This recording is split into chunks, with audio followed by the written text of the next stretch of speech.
Hey everyone, it's Jeannie here. Well, are you like me and you're always searching the internet to find out what you need? And you have a whole shelf of supplements and you have there's so many ideas about your exercising, your walking, how much sunlight to get, this, that, and the other thing, and it gets to be crazy. So I want to just put some simple things down here in this video for you so that you can kind of see a good place to start for your overall health. And I'm talking to seniors. I'll be 80 in September and I'm still feeling good. I do have a little heart issue which we're taking care of. But overall the blood work and everything that I have in my health and my strength, my energy levels and all that is really very good. So I'm going to share what I do, and I think it might be helpful to you too. So the first thing I wanted to share with you is the drinking water. Okay, our drinking water they tell us, and I've never really tested mine in my city and state from the faucet to see what it actually is, but I trust that it's probably not good. We have a lot of pollution in the world, and I would just as soon not drink it. But besides that, it doesn't taste right. It doesn't taste good, does it? So now I have a filter system. And I wanted to share that filter system with you because so many times I hear it's hard for seniors to carry this requirement of water from the grocery store to their house, to the trunk of their car and then up to their apartment or their home. And what I did to change that, I think you'll find interesting. Plus, we have another problem with all that water that's in the plastic bottles. It's been proven now for us to know that the plastic becomes it seeps into the water, and we're drinking microplastics. We don't taste them. We don't really know what the effects are, but believe me, aging can be very difficult when we don't take some of these things into consideration and give our bodies the most and the best chance to age gracefully and rather pretty much painlessly. Okay. So here's what I do for my water. I'm just going to show you. I did do a little figuring on the water, and if we're buying gallon water jugs for $1.25 each times 300, that's a gallon a day, and we may use more, we may use less. But if we are buying gallon jugs for a year, that's $450, okay, on water, which we never used to spend because we still pay water bills anyway, right? All right. So I have found to make a one-time purchase and then a filter every year is just a lot more economical. Plus, you're not dealing with any microplastics at all because you're in stainless steel. Here it is. It's called Pro One. I don't know if you can see that Pro One right there. But anyway, you get to see it's a double canister. Fill it up here. It filters into here, and then you have your spigot down here. And it's big and it's awkward, and there's no good place to put it. I have it on this little table next to my counter in my kitchen, but it's in the way, but it's not much of a sacrifice for good, pure, clean water. Okay, so I will put the description of this Pro One in the description box below. It's $175 up front, somewhere around there. They have sales, and then it comes with a filter, so your first year or however long you want to use it. If you have a big family, you have to replace it, obviously, a little bit more. I find a year's perfect for me, and my daughter lives alone. She does it for a year. I have other friends that agree that that's the way that it should work. So when you do need a new filter, which I've had to put a new filter in this one time, it was about $70, which sounds like a lot, but actually it isn't, because over a full year, instead of $450 $50 that I spent on plastic jugs, and that's probably an equivalent to what you would buy if you buy all the bottles too. You know, that's what you would spend. I'd say $75 for the entire year is not bad. So I'm happy to buy that filter. Anyway, so that's the Pro one, no plastics, and it filters out a lot more than the Brita filters or the little pure filters that you put on your faucet. It filters out a lot more than that. So I'm going to let you do your own research on that. It's called Pro One. Okay. The second thing is, do you have knee problems? Okay. A lot of times seniors have knee problems. The knee replacement world is incredibly large. Most everybody I know has had one or two knee replacements. I haven't. I have had a lot of knee pain. I've had doctors tell me I should have a knee replacement, but I'm not one to be too happy about any invasive stuff on my body, though I will probably have to do something in the future for my heart, which is called an ablation. You can look that up too. And I don't mind doing it because I've gotten along, you know, almost till 80 years old with nothing at all, and I think I'm pretty lucky for that. So I'll do the ablation. Unless it all clears up by the time my appointment rolls around, which is another month away. And you never know. I can always hope, right? So the other thing is, as I was saying, knee pain.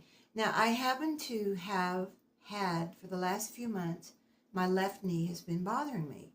And it comes and goes. But when it's here, it's not fun, you know? So I happened to catch this video, and I cannot remember this man's name, and I don't know if he's a doctor, but I know he's a personal trainer for sure. And he said it opened as he was walking on his treadmill backwards, and his legs were just beautiful. He cleared up his terrible, terrible knee pain. He's a young man walking backwards on a treadmill. Now you can, if you don't have a treadmill, I don't have a treadmill, but I've been walking backwards at my park, and there's been a big difference. I also walk backwards up my stairs. Every time I think about it, if I'm going up, I just say, well, I've got time. And I have a rail, and I just walk up, just as if, you know, I'm just headed to the top of the stairs, but I'm going backwards. Now, what you're doing with this is, in your knee, you have muscles underneath your knee that are really never stimulated like they are when you walk backwards. And the difference is, when you walk forward, you're heel, toe, heel, toe, heel, toe. And now we're doing toe, heel, walking backwards. So I go to my park. It's a rectangular track. I walk the long sides forwards, and the short sides I walk backwards.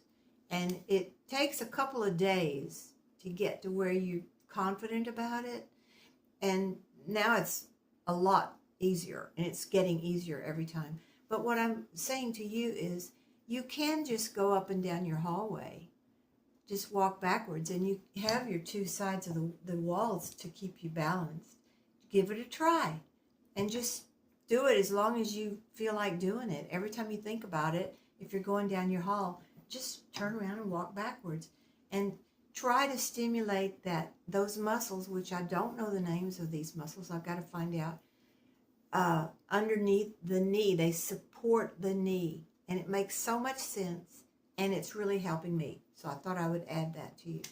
The other thing I want to tell you is, have you watched videos on exercise and you just come away like, so many exercises, I can't, so many things to think about, the reps, the 3 times, the this, the that, I found something so simple that will begin your strengthening if you just do this, okay? It's so easy. So the first thing is, just get light weights. Do not get heavy weights. Heavy weights, if you're just starting out, just tire you out, and you cannot stand to go back and finish your exercise. You can't stand to go do them the next day because this wears you out. I know I used to work out with a trainer years ago, and I felt like I worked on a chain gang. I was good for really nothing else. So, you know, I understand that it does kind of wear you out, takes a lot of energy. This does not take a lot of energy. This is a revitalizing weight, okay? These are 2-pound weights, all right? So I was just gonna give you the simplest thing I can think of to help you. Now, I do these 20 times. 20 is what you want to go for. But if you're just starting out, just do these 3 times, next day 4 times, next day 5 times, whatever. Just work up to 20 times a day. Then every day, or maybe every other day, you can just whip through these exercises and get your body strengthened at the top. Okay, you've got to have your shoulders strengthened, your biceps strengthened. You need your back strong to hold your body up. Okay, and after you master these few things to get you going, then you can do some studying into what you need to extend these workouts, okay? But this is just to get you going. So I'm going to do this really fast, okay? I'm going to only do a couple to show you. I'm going to show you every exercise, but I'm only going to do a couple of reps. So the first one I'm going to do is biceps. You're holding them parallel. Put them on your knee. Your elbows are at your sides, okay? You don't have to squeeze them in, but keep them near your rib cage, and then you just pump, all right? Very lightweight, very easy, very simple, okay? That is your first, that's your biceps. Now let's do a tricep, which is the other side of your bicep, okay? So what you're going to do is you're going to just put your elbow up like this. You can feel this muscle. And you're going to raise the little weight straight up and down. Keep it parallel like that, okay? And you're going to do as many as you can the first day. And then you're going to try to work up to 20. And 20 is where you're going to stop and do 20 of each of these exercises, okay? And you'll do them every other day. So that's that. Now, the ones that help you get things off the shelves and reach for things, okay? Hang a picture. Okay, you're strengthening these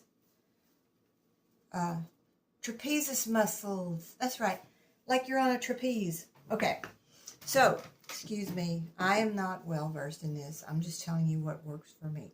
So what we're going to do is we still have, instead of having them parallel like this, we have them like this. And we're just going to hold our arms like this, 2 L shapes. And we're going to go up and we're going to touch them. Touch the weight. Okay? Again, you've got a 2-pound weight. If you can't do the weight, then just do the arm movements. It's going to be very helpful. So now you have strengthened your trapezius muscles. Okay. Now the other one I wanted to show you is how you're going to strengthen your back, which increases your strength from your posture. All right, this is just bare basics. Okay, so I'm standing. Okay, I'm going to stand up straight. I'm going to bend my knees slightly, and I'm going to bend over, and I'm going to put these at my chest like this. And then I'm going to do flies, okay? Strengthen that upper back. 2, 3, 4, 5, 6, 7. Okay, and I want you to get up to 20 on that. So, how simple is that? There are so many more exercises that you can do for your upper body. But that is a great start. You will find a lot more strength, all right? So the last thing I want to show you is not the upper body. This is for your quadriceps, your legs. And I think it's very important that you do this every day in your in your little program here that is working up to 20. Okay, you're going to work up to 20. That's all you have to remember. Do as many as you can. Stop and go on to the next exercise. Do as many as you can and just keep increasing it daily. And then every other day do these, and you're going to find you're much, much stronger in your upper body. Okay. Next, the other thing we're going to do is we're sitting in our chair, and you can, if you have arm rest, you can use them if you need them, okay? If you don't need them, don't use them. And we're just going to simply stand up. Stand. Put your hands back in your lap. Stand. Stand. Stand. That also strengthens your core, because you're just strengthening a few other things while you're doing this. So that's it. So the knees, the water, the upper body strength, and the stronger legs, so you can take care of yourself for as long as possible. Okay, this is Jeannie. I'm signing out. Tune in to my next video. I love y'all. Thanks for watching.